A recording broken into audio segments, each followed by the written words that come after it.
Happy Monday, you Minties. This is the Uncanny Omar from Near Mint Condition, and today I'm going to do an overview of the Peter Cannon Thunderbolt Watch, Oversized Hardcover, and the Ian Fleming's James Bond by Warren Ellis Omnibus. Both of these are from Dynamite Comics, so please stay tuned. And welcome back, all you Minties. Now, before I get started, I want to give a huge thank you to Vincent Faust from Dynamite for sending us a copy of these books. Now, Peter Cannon Thunderbolt is already out. However, James Bond does come out on Tuesday, and I wanted to do an advanced look at this. So let's take a closer look at James Bond first, and then we'll talk about Peter Cannon. So this is the Omnibus edition of James Bond. This is written by Warren Ellis, who I'm sure if you've been watching this channel, you're very familiar with that name. There's the spine and then the back. It retails for $39.99 and collects the 12-issue series that he wrote, which were previously collected in smaller trade paperbacks as well as standard size hardcovers. So you can probably tell the differences in sizes here. So let's take a look at how big this omnibus is. There it is compared to the size of a Marvel omnibus. I got to do my haul video sometime on Wednesday, so that's what it looks like. So it is the size of a standard size hardcover, which really means that the pages in here are the size of a trade paperback. And that's how big this book is. Alright, so let's take a look inside of James Bond. Now, you can probably tell that both of these books, these collected editions, don't have a dust jacket. Ian Fleming's James Bond, he is, after all, the creator of the character. I like the end pages here that have the 007. It is written by Warren Ellis. Jason Masters is the artist, and Guy Major is the colorist. And I think that's important because we're going to take a look at this. So these were, like I mentioned, originally collected in trade paperback format, originally single issues, of course. I had no idea about this book or about Warren Ellis and James Bond until I think it was late last year when I was on a show with OmniDog and we were talking about it, and somebody brought it up in the chat, and I was like, Warren Ellis wrote a James Bond story? And man, as soon as I got this in the mail, I had to read it because it's Bond. It's the character I grew up watching with my dad. So it brings back a lot of memories about going to the movies and watching it. A View to a Kill was one of my earliest Bond movies that I saw in the theater, and of course that was in Peru. Probably not the greatest place to start, but you know, maybe that's why Roger Moore is my Bond. Anyway, that's a whole nother story.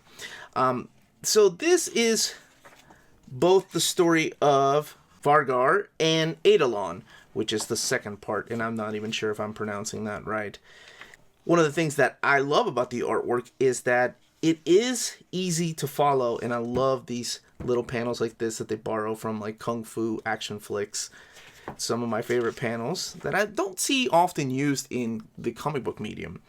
But yes, all these action sequences are easy to follow because of the artwork. The artwork, I don't want to spoil that fight. And it's easy to follow because of Jason Masters' artwork. Like, there's a complexity and almost simpleness to his art. Like, complexity, I mean because of this. Like, he's really laying out the scene in this particular part of the story. But simplistic because, I don't know, maybe there's not that much details on the characters' faces. But it is brutal and it is violent. So it's a little more violent than your standard James Bond flick. Yes, there's a lot of violence in the story, so I will say that.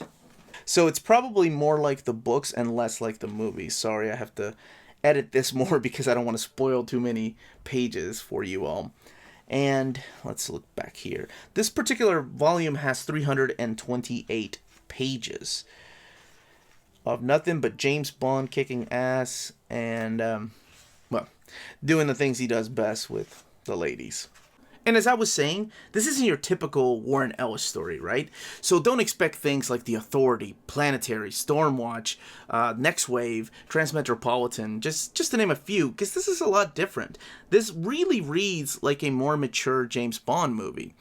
And that's the only flaw that I noticed in here, is that if you're used to James Bond flicks, then yes, this is going to mean a lot to you. I don't even want to talk about like Easter eggs and things like that. I just mean like, if you're familiar with the character of Bond, if you're familiar with his movies, then this is going to speak numbers to you. If you haven't seen a James Bond movie though, this might read a little different. It might not read like the best Warren Ellis. But for someone that loves the movies and enjoys his writing, this was freaking perfect. Let's look in the back here if there's any extras. Because they put the variant covers on the opposite side of the regular covers. So there's sketchbooks here. The paper quality, by the way, is this glossy, thick paper. And here's other retailer exclusive covers. Awesome. As far as the binding of the book, it's sewn binding, and there's that eye. And more importantly, one of the things that I love when they add to books, you get a ribbon. Now let's take a look at the next book. So here we have Peter Cannon Thunderbolt Watch, and you could probably tell that it is bigger than your standard size hardcovers and trade paperbacks. That's why this is an oversized hardcover. So, Peter Cannon Thunderbolt. I know very little about this character before reading this, but the reason I read this was because of that name up here, Kieran Gillen. All I know is that he was a Charlton character from the 60s, and that eventually when DC got the rights to him, he had a series after Crisis on Infinite Earths. So he was over at DC for a little bit, and then just kind of disappeared. I think it was in the late 80s, early 90s when he had his... it was early 90s. He had like a 12-issue series. And that was it. I know that he appeared in the Justice League because I was reading that at the time. And eventually, I guess, DC was okay with letting the IP run out. Because now it belongs to Dynamite. And that's where the character is in the Dynamite universe. So you don't need to have read anything before this in order to understand this book. Now, this book, let's talk a little bit about that. Now, you've heard me go on about Kieran Gillen being one of the most underrated writers. I'm a huge fan of his Uncanny X-Men run, Wicked Divine. He did a Young Avengers run. And I think, not enough people talk about his style of writing here. I don't want to go through too much of the book. So what does this read like? Because when you look at the cover, it's really difficult to tell what this book is about. But to me, this reads more like an Alan Moore story. Kind of like what he was doing with not just Watchmen, but some of what he was doing with Swamp Thing. Or maybe like Grant Morrison's take on superheroes when he was doing his run on Animal Man and Doom Patrol. Like, there are different layers to this. This was a really enjoyable read, and I know it's not a review of the book, but it's one that took me by surprise because I wasn't familiar with the character. I had no idea what his powers are, but I really ended up enjoying this take on Peter Cannon. And I don't know if his other stories are like this. I seriously doubt it. But this is Kieran Gillen doing what he does best. So if you're a fan of his, you've already picked this up. And if you're a fan of Thunderbolt, you've already picked this up. But this isn't your typical superhero story. Like I said, there's a lot of deep symbolism in here. And it's basically the story of Peter Cannon and how he is just losing his humanity. And he's trying to regain it. That's what this is. And it's done in a very deconstructive kind of way, which if you've enjoyed things like Watchmen, and I know it's unfair to compare it to Watchmen, but it's probably one of the most popular books that I can compare it to that people will be like, oh, okay, I kind of know what to expect. So expect more things like that instead of your typical superhero book that you would see out. I love when writers come in and start doing things like this now. Oh, and one of the most important things I forgot to note is this artwork by Caspar Wingard. Sorry, I know I'm butchering your name. So he has a very simple, cartoony style, and it fits the book because there is a lot of violence, especially towards the end, and it kind of tones it down a little bit. So it almost seems not really comical, but not as brutal as it should be. Had somebody with a detailed art style had taken over the book, it could have been a different effect, but it works perfectly for this type of story. So it's not a very long book either. It's 124 pages. And this is everything that was written in here. Here's all the extras here in the back. All the variants. I don't think any of these give anything away.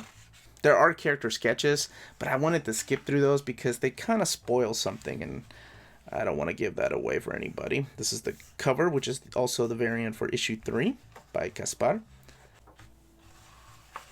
You know, it's interesting that he's teamed up with artists like Carlos Pacheca and Paulina. Yeah, this lady right here. Because they all have a very similar, almost clean style to them. And that is it as far as the extras. It's a big book. It's oversized. So it's good to see that it's got sewn binding and there's a little eye because it's only 124 pages. The paper quality is this thick, glossy paper. So the colors really pop out. Now, both of these books are available from our sponsor, cheapgraphicnovels.com, your online home for brand new graphic novels and collected editions up to 50% off the cover price. Cheap Graphic Novels prides itself on packaging your books so they arrive safely and in excellent condition, as well as prompt and helpful service. And check out their bargain bin for even greater deals up to 90% off cover price. And for you mentees, Cheap Graphic Novels is running a special promotion. If you're a first-time customer, let them know you were referred by Near Mint Condition at the checkout, and you'll receive a credit for free shipping on your next order. Now, this is only for U.S. customers. Cheap Graphic Novels, your source for the hottest books with the kind of deep discounts, quality shipping, and customer service that will keep you coming back for more. And that was the build of the books, the page count. Let me know in those comments down below if you've picked these up, if you've read them, if you have the 2 hardcovers that make up this omnibus of James Bond, if you remember Peter Cannon from his Charlton days or when he was over at DC. We'd love to know all those comments down below. Please don't forget to hit like, subscribe. We put out videos every day. We can be found on Redbubble and Patreon. All of that information is in the description down below. And please, more importantly, everybody, stay healthy, stay safe, and much love to you all.